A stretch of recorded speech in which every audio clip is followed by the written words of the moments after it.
Shalom, nama saya Adrian Daniel Pangaribuan dari kelas 10 IPA 1. Saya akan menjelaskan tentang hidup bersama orang lain tapi tidak kehilangan identitas yang berada pada pelajaran agama Kristen kelas 10.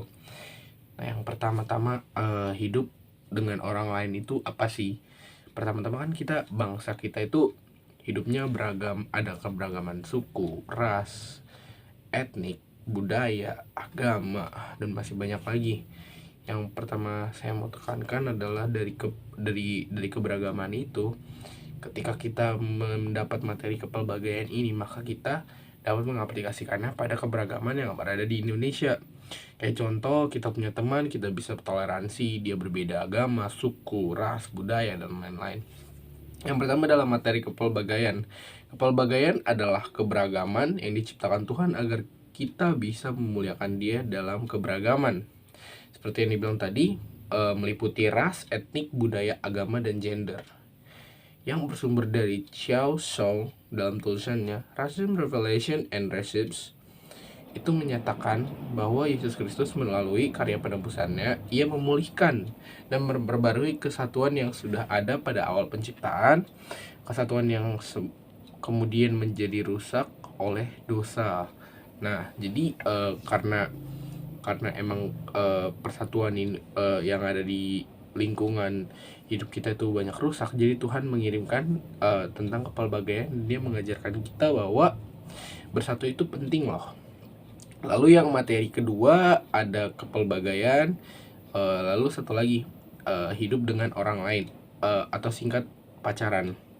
Pacaran merupakan salah satu bentuk hidup bersama dengan orang lain tanpa kehilangan identitas.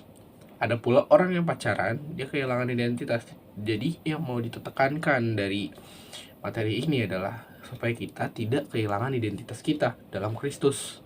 Nah, menurut para tokoh, yang pertama ada Robert Steinberg, seorang psikolog, mengatakan cinta adalah perasaan dan keinginan untuk membina suatu hubungan secara khusus dengan seseorang. Dari Ashley Montaigu, seorang psikolog, mengatakan cinta adalah perasaan memperhatikan, menyayangi, menyukai secara mendalam, mengasihi, disertai rindu dan hasrat menggebu terhadap seseorang. Dan yang paling terkenal, Plato, filsuf Yunani kuno, mengatakan cinta adalah sebuah hasrat dan usaha yang bulat untuk memiliki yang dicintai. Nah, jadi kalau kita ingin hidup bersama orang lain tanpa kehilangan jati diri kita pun bisa dengan pacaran, dengan landasan Kristus dan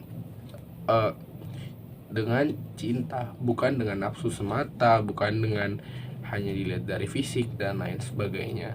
Jadi kesimpulannya kita dapat dari dua materi ini adalah hidup bersama orang lain tanpa kehilangan identitas berarti kita hidup bersosialisasi dengan kasih dari Allah dan kita wujudkannya dalam sesama kita. Jadi ketika kita berhidupan sosial, maka kita mewujudkan cinta kasih Allah kepada kita dalam lingkungan sosial. Demikian dari saya, Adrian Daniel Pangaribuan. Shalom.